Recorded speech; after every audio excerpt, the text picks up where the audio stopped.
नमस्कार, क्या आप देख रहे हैं केडी न्यूज। केडी न्यूज में आपका स्वागत है। सुल्तानपुर जनपद में मंगलवार को नगर पालिका की बोर्ड बैठक सांसद मेनका संजय गांधी, विधायक विनोद सिंह की मौजूदगी में संपन्न हुई। बैठक के एजेंडे में लाए गए चारों प्रस्ताव बहुमत के साथ पास किए गए। पुराने बजट के गतिरोध को समाप्त करते हुए नए सिरे से बजट पास कर दिया गया। खारिज दाखिल व नामांतरण का अधिकार एक्ट के तहत अधिशासी अधिकारी को सौंपा गया। अति आवश्यक कार्यों के लिए प्रशासक एडीएम एफआर को 1 लाख तक के कार्य कराने की सदन ने अनुमति दी है। यही नहीं, भारी भरकम लगाए गए टैक्स को भी सदन में बहुमत से निरस्त करते हुए मामूली बढ़त के साथ शहरवासियों को बड़ी राहत दी है। नियम विरुद्ध किए गए भुगतान को लेकर सदन ने रोक भी लगाई और निर्देश भी दिया। मंगलवार को सुबह 11 बजे नगर पालिका में बोर्ड की बैठक शुरू हुई। जिले के सांसद मेनका गांधी व विधायक विनोद सिंह पहली बार बैठक में पहुंचे। सदन के वरिष्ठ सदस्य आत्मजीत सिंह टीटू ने बोर्ड की कार्यवाही के पूर्व सदन के सभी सदस्यों से परिचय कराया। पालिका के प्रशासक एडीएम एफआर मनोज कुमार पांडे ने सांसद मेनका गांधी व विधायक विनोद सिंह का बुके देकर स्वागत किया। यहां सांसद मेनका गांधी ने शहर को हरा भरा बनाने व पार्कों के सौंदर्यीकरण को लेकर 2 प्रस्ताव सौंपा, जिसे सर्वसम्मति के साथ पास कर दिया गया। बैठक की कार्यवाही प्रारंभ करते हुए अधिशासी अधिकारी ने पहला एजेंडा पढ़ा, जिस पर सदन के सदस्य अमोल वाजपेयी ने 1 अप्रैल से 16 मई 16 अगस्त तक के बीच के कार्यकाल को शून्य घोषित करते हुए 16 अगस्त के बजट पास की बात कही।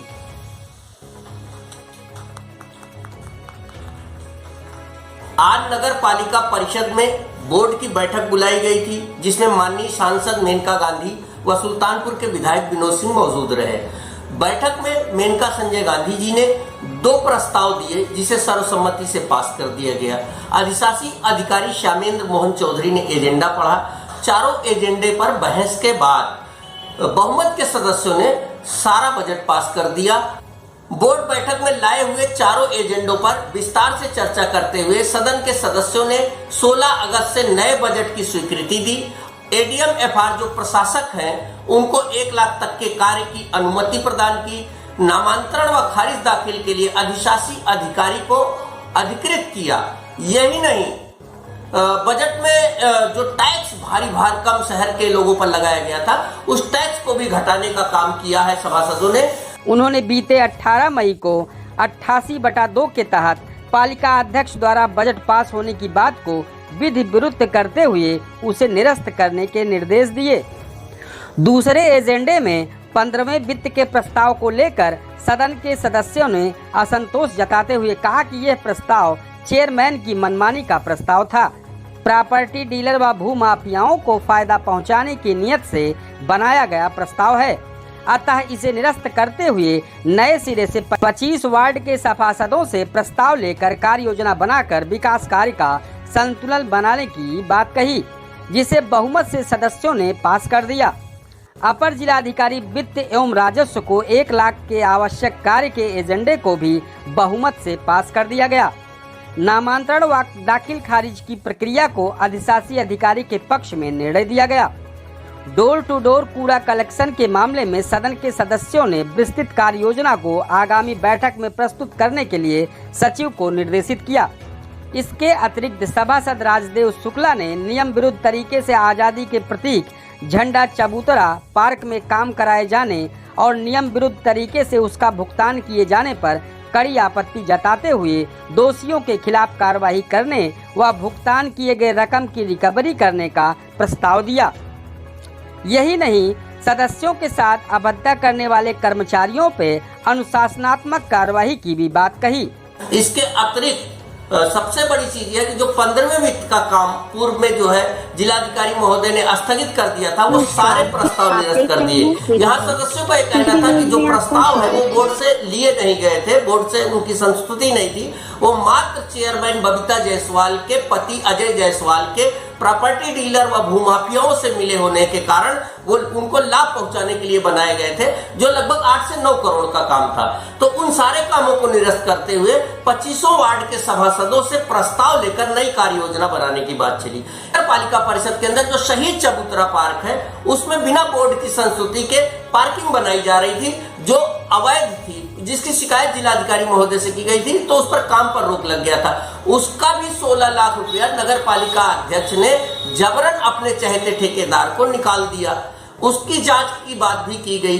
इसके अलावा दीनदयाल उपाध्याय जीवन ज्योति योजना के अंतर्गत जो शहर में प्लांटेशन खंबे लगाए जा रहे हैं, विद्युत पोल्स लगाए जा रहे हैं, इसमें भी भयानक भ्रष्टाचार की बू आती है, जिसको लेकर के सभासद डॉक्टर संतोष सिंह ने अपनी बात रखी और इसमें जांच कराने की मांग की और इस काम को रोकने की भी बात कही। अभी दौरे पर आए नगर विकास के सचिव अमित कुमार साहब के सामने भी सभासदों ने शिकायत की थी। उन्होंने भी अधिशासी अधिकारी को काम रोकने के लिए कहा और विस्तृत जांच कर रिपोर्ट मांगा है।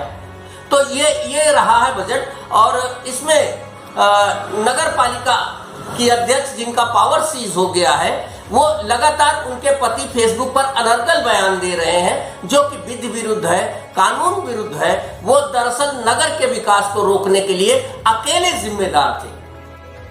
सदन के सदस्य डॉक्टर संतोष सिंह ने दीनदयाल उपाध्याय जीवन ज्योति योजना के तहत कराए जा रहे कार्यों में भारी भ्रष्टाचार की आशंका जताते हुए कार्यों पर रोक लगाने, उसका भुगतान रोकने व उसके जांच की भी बात सदन में रखी।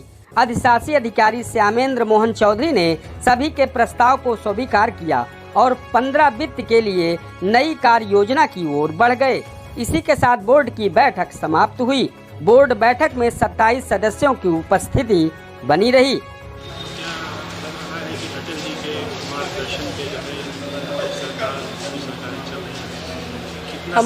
वो बहुत ही काबिल प्रधानमंत्री थे। हम उनको बहुत मिस करते हैं और उन्होंने देश को आगे ले जाने के लिए सबकी सहमति से बहुत ही अच्छा करा और बहुत अच्छे इंसान थे। प्रधानमंत्री जी ने कल एक संकल्प लिया कि भ्रष्टाचार को हमें जड़ से खत्म करना है। बहुत अच्छी बात है। अगर ये हो सके तो देश बहुत आगे निकलेगा। आज बोर्ड की बैठक में आप पहली बार शामिल हुई हैं, तो क्या लगा? यहाँ काफ़ी सभासदों की जो है संतोष था, काफ़ी जो है लोगों को, जनता को भी जो है काफ़ी पिछले 5 वर्षों में परेशानियों का सामना करना। अब नए सिरे से शुरू कर रहे हैं, दे रहे हैं दुरुस्त, और सारे सभासद बहुत अच्छे हैं और मुझे पूरा यकीन है कि ADM-FR के नीचे वो इस शहर को चमका पाएंगे। मुझे इजाज़त देती थी आज के मीटिंग में अटेंड करना और मैंने भी अपनी तरफ से प्रस्ताव रखा है हरियाली के लिए। पिछली बार आपने कहा था सुखद घोषित करने के लिए जिला को, कई जिले सुखद से पीड़ित हैं किसान। हाँ, अब इस पर जांच चल रही है बेटा, मैं इस पर कुछ बोलना नहीं चाहती हूँ। ये जांच चल रही है, अगर वो मापदंडों के अंदर आ जाएगा तो ज़रूर हो जाएगा। Thank you. इस तरह की सनसनीखेज खबरों के लिए KD News UP YouTube channel को सब्सक्राइब करें।